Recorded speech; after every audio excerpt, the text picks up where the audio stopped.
11.9, representing functions as power series. So we already know what a function is. We know what a power series is. So the question is, why expressing a known function, why do we need to express a known function as a sum of infinitely many terms?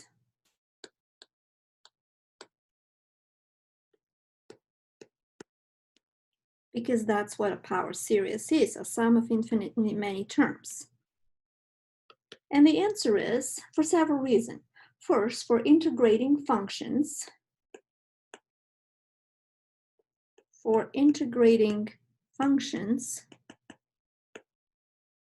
that don't have elementary antiderivatives.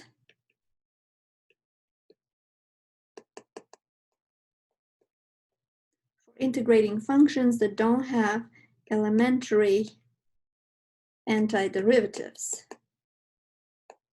In other words, it is difficult to integrate those functions.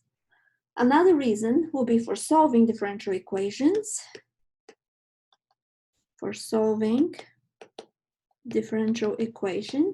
And also for approximating functions by polynomials. For approximating functions by or with polynomials. We're going to explore the first reason, integrating and differentiating. So let's remember a familiar power series, the geometric series, that is infinite, but it's convergent. And the sum, written with a sigma notation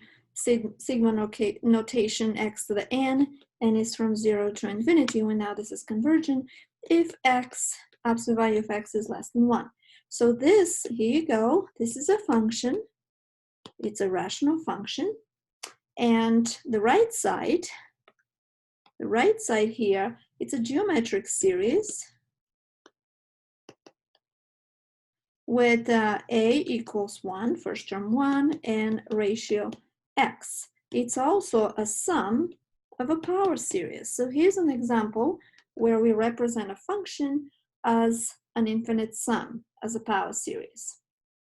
So how can we use this expression? Well, we can use this equation 1, to express, for example, a different function, 1 over 1 plus x squared, as a sum of power series. Okay, and also we can find the interval of convergence.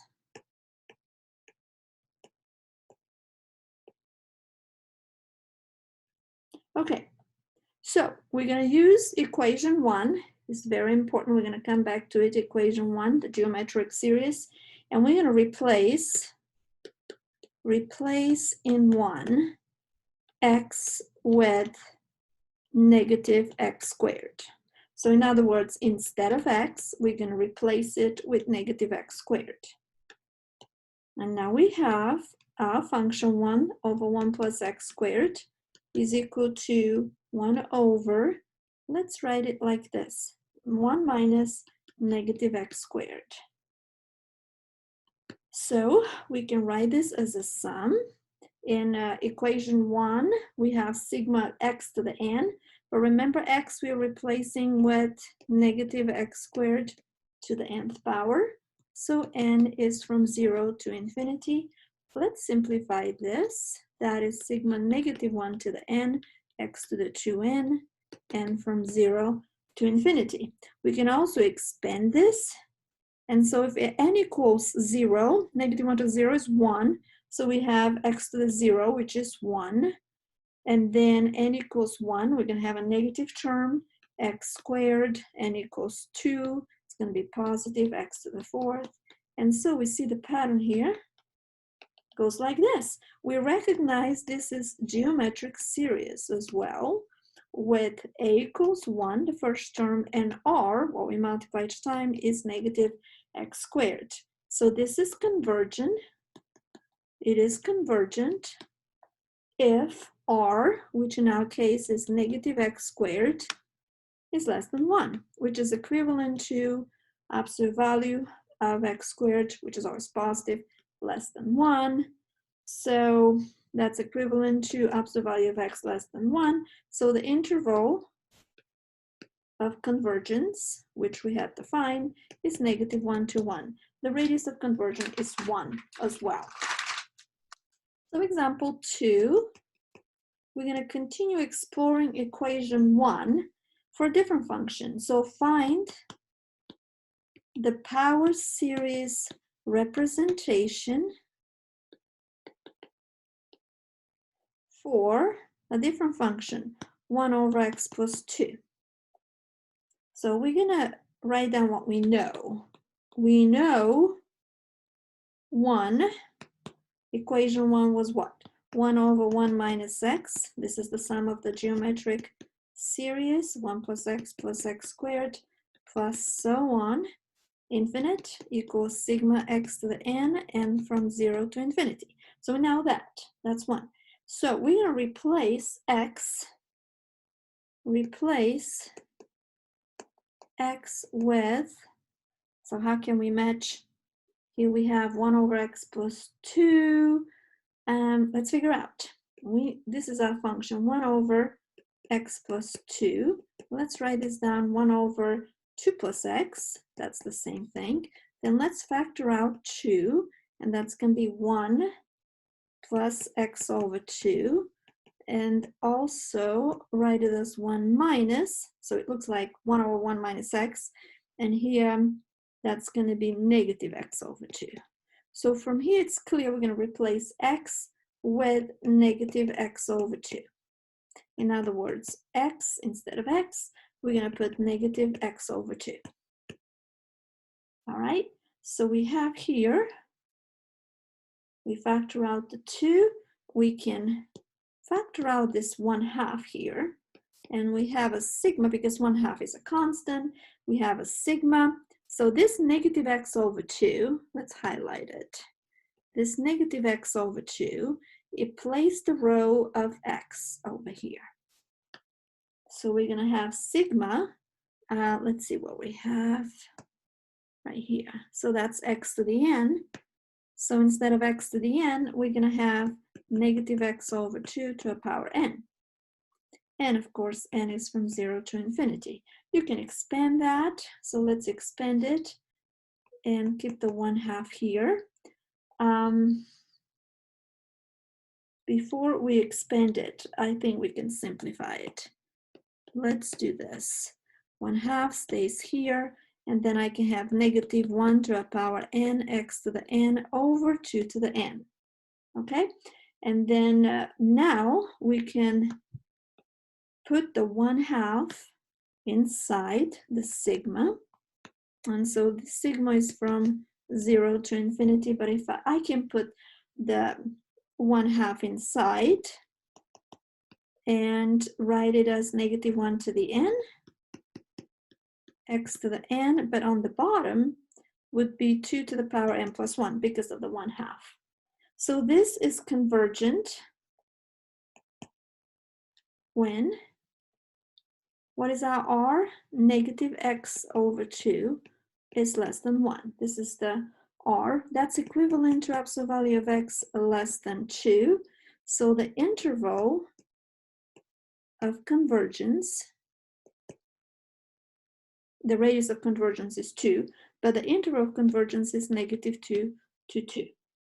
All right, next example 3. Find the power series representation. Find the power series representation for another function, x to the third over x plus 2. So what we just did was 1 over x plus 2. So this is very similar. We have x to the third. So I'm going to separate x to the third and write as x to the third times 1 over x plus 2. So we already have a representation for this 1 over x plus 2 in previous example. So that's x to the third.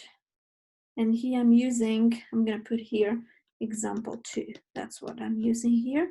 And we're going to have here sigma negative 1 to the n, x to the n, over 2 to the power n plus 1, and is from 0 to infinity. So we just used the previous example. The only thing I have is that x to the third on the front, but I can put it in the sigma, and everything will stay the same.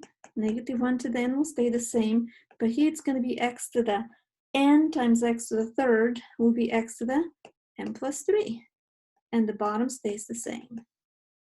So n is from 0 to infinity. Let's expand this so we can see what that series looks like. If n equals 0, negative 1 to the 0 will be 1, so it's going to be x to the third. And if n equals 0, we have 1/2. So 1/2 x to the third.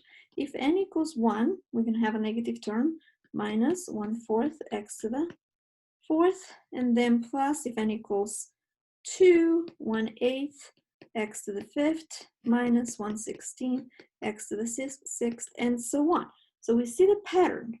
We see the pattern. Now, this sigma notation here can be written in another way. We don't have to, but instead of starting at 0, what if I start at 3? If n equals 3 to be the first term, then I can write this as negative 1 to a power n minus 1, because if n equals 3, that will be positive, right? And negative 1 squared.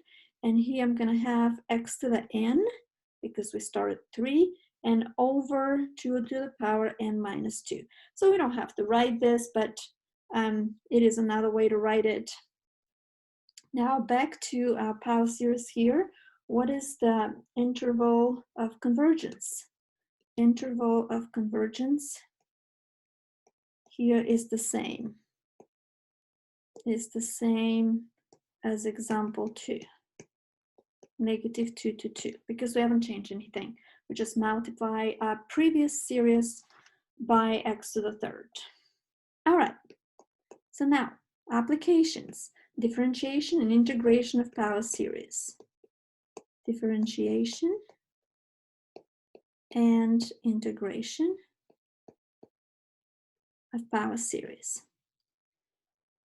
So here's our power series, sigma Cn, C is a constant, x minus a to the power n, n is from 0 to infinity. So this is sum of a power series, but it's also a function, right?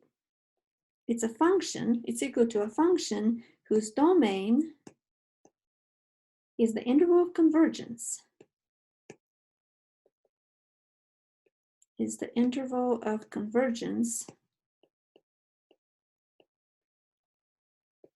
of the power series. So we already know how to do term-by-term differentiation and integration, and so it's going to work the same way. Let's summarize all that in a theorem that starts like this.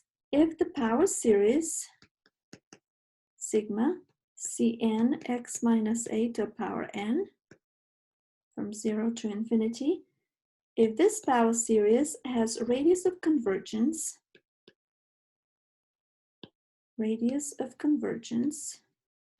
r, and r is positive, then the function f,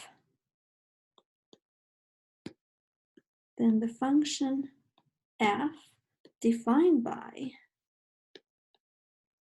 f of x equals to our power series expanded now. So C0 plus C1 x minus a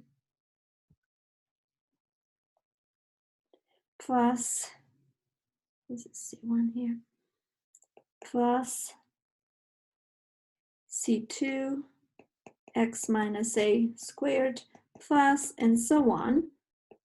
Write it as a sigma notation, Cn x minus a to a power n, and from 0 to infinity. So if this function f is differentiable and therefore continuous, okay, in the interval a minus r, a plus r, where r was the radius of convergence, and 1 f prime of x, the derivative. Okay, well, let's find the derivative from the above f of x. The derivative of a constant is 0. Then the derivative of c1 times x minus a would be 2 times, let's see, no, oh, we're going to have c1 first from the first term, plus 2 times c2 x minus a, plus 3 times c3 x minus a squared. So we're just doing term by term differentiating using the power rule, which is equal to sigma. How would we do that with the nth term? Will be n, power rule, n, cn, constant, x minus a to a power n minus 1, and n is from 1 to infinity. Number 2, integral of f of x dx. Now we're going to integrate our function term by term. So we're going to have a constant which we normally put on the back, but I'll put on the front. And then we are integrating c0. So that would be c0 times x minus a plus c1 x minus a squared over 2 plus and so on. Let's write this using the sigma notation, but I'm going to put the constant outside. So c plus, and here's my infinite sum cn x minus a to a power n plus 1 over n plus 1, and from 0 to infinity. So the radii of convergence of the power series in 1 and 2 are both r. So it's the same. So r doesn't change. I'm going to make several notes here on this theorem. So note 1. 1 and 2 in the theorem can be written in the following way. So I'm going to say this is 3. So 1 can be written like this.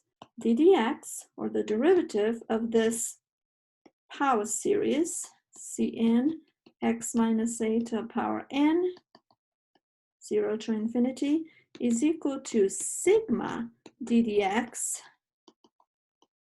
of cn x minus a to the nth. So in other words, the d dx, the differential operator, can go inside the sigma. We've done this for finite terms, but we can do it for infinitely many terms. And 4, I'm going to rewrite the integration, number 2, in the following way. Integral of sigma cn x minus a to the power n dx is equal to sigma integral cn x minus a to the n dx. So in other words, the integral can go inside the sigma. That's what this means. We know for finite sums, the derivative of a sum is sum of the derivatives. An integral of sum is the sum of the integrals. But 3 and 4 asserts the same is true for infinitely many sums for power series. So note 2, the theorem says that r, the radius of convergence remains the same when the power series is differentiated or integrated. So you have a power series with a radius of convergence r, you differentiate it, r remains the same, you integrate it, r remains the same. This does not mean, however, this does not mean that the interval of convergence is the same.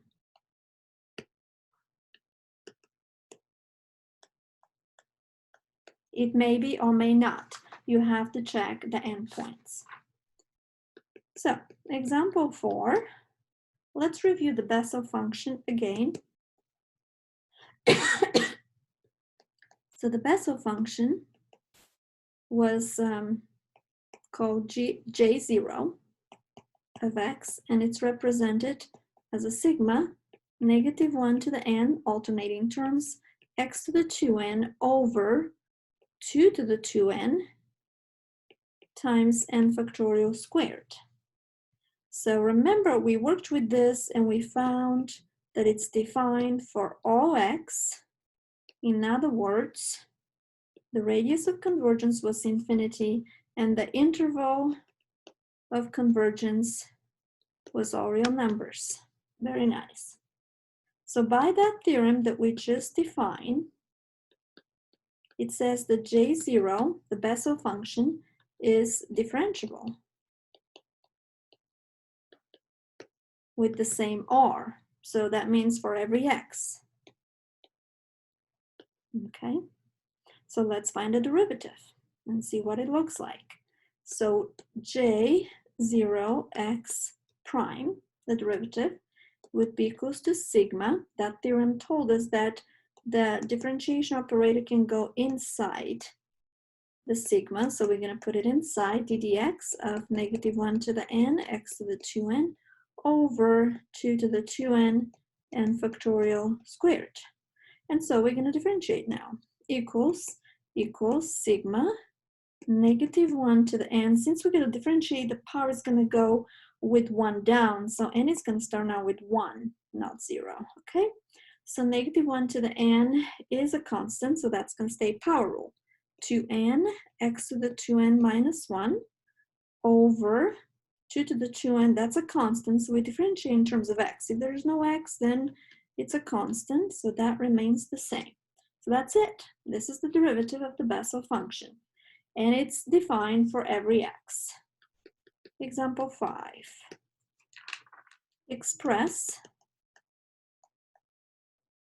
1 over 1 minus x squared as a power series by, this is how we're going to do that, by differentiating the geometric series, I should say power series 1. Okay, the 1 we started with this lesson. This is what we know. It was the geometric power series that's equal to 1 over 1 minus second. It's 1 plus x squared plus 1 sigma x to the n. We started this lesson with this power series and we've used it before. It's a geometric series. I'm going to write it down. It's a geometric series with the first term 1 and r equals x. And we know it's convergent. R equals 1 and it's convergent for absolute value of x less than 1. So the interval of convergence -1 to 1. Okay, we know that. Now we're going to differentiate it. ddx of 1 over 1 minus x with differentiating both sides. So on this side, we're going to have term by term, 1 plus x squared plus x to the third plus so on. We're going to see the pattern. So when you differentiate the right side, you're going to have 1 over 1 minus x squared. You can do the power rule with the chain rule or the quotient rule. So that's what you get on the left side.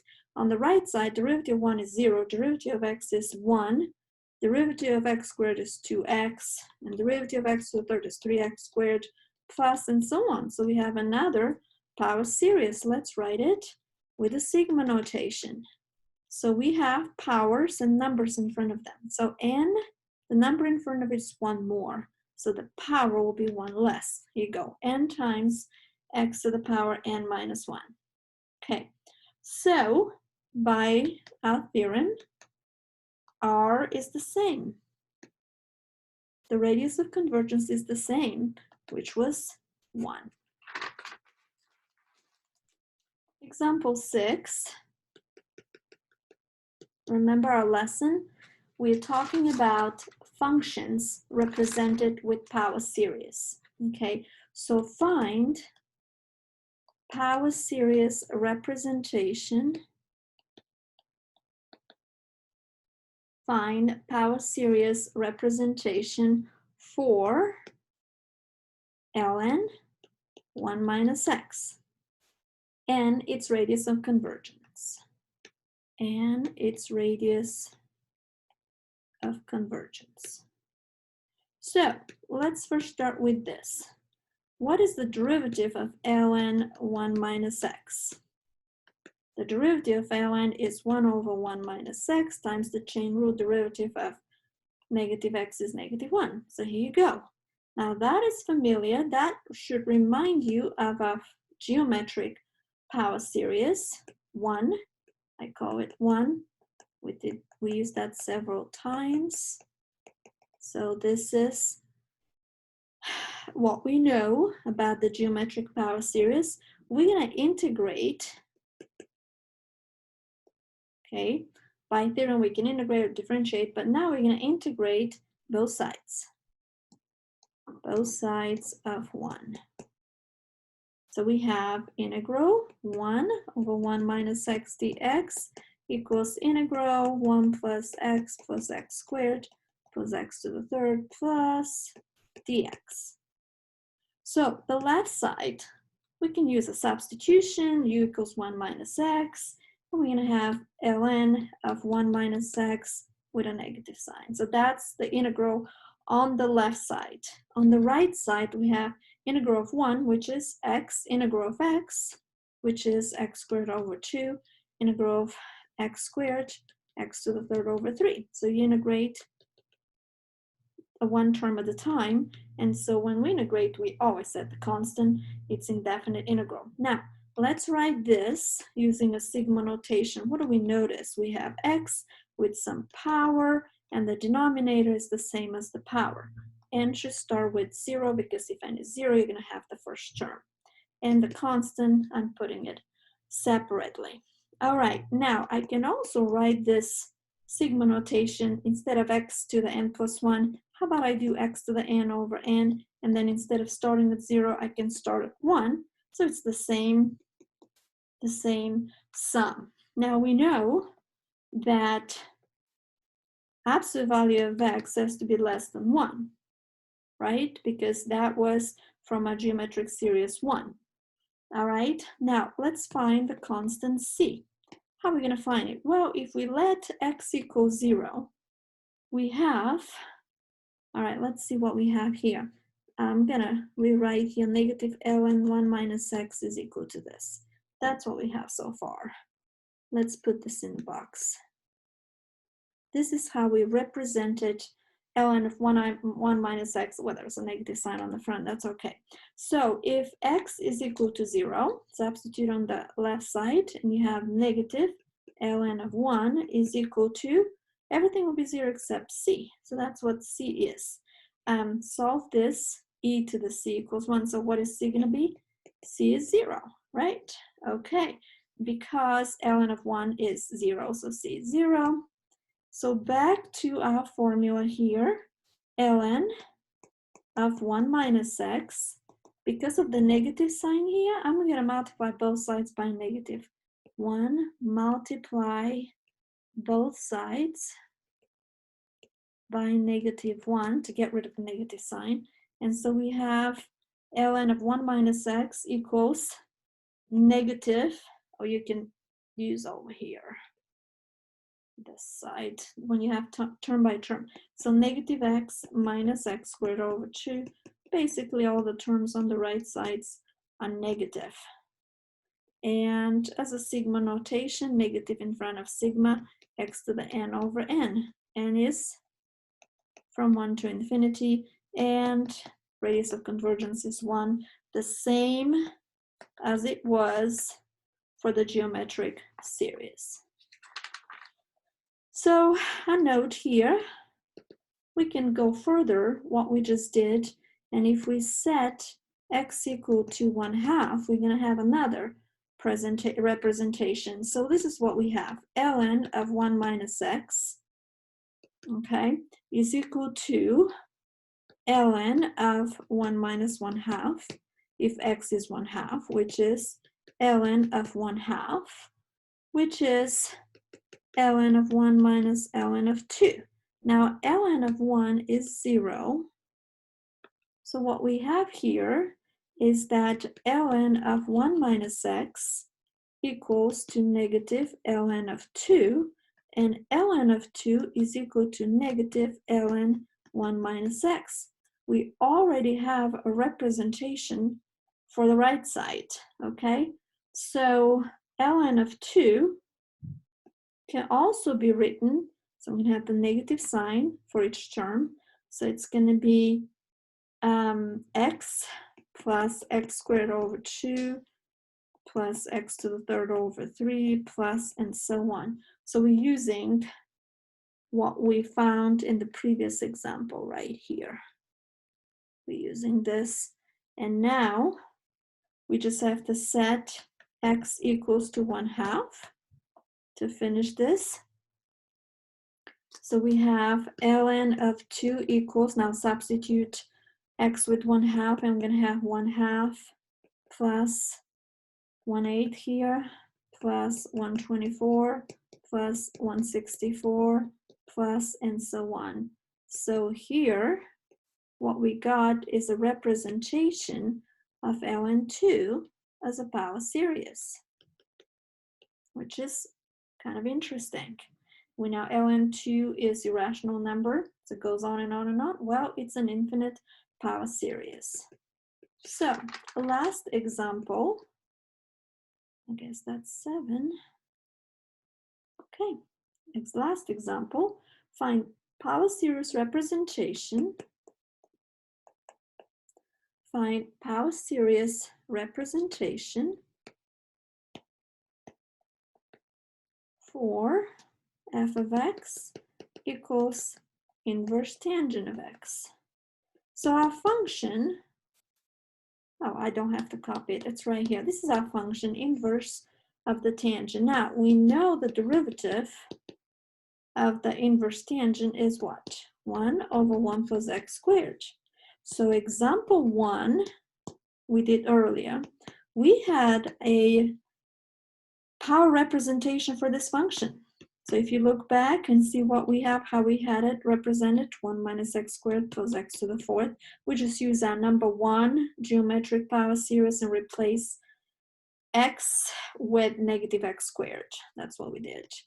But we have this result in example 1.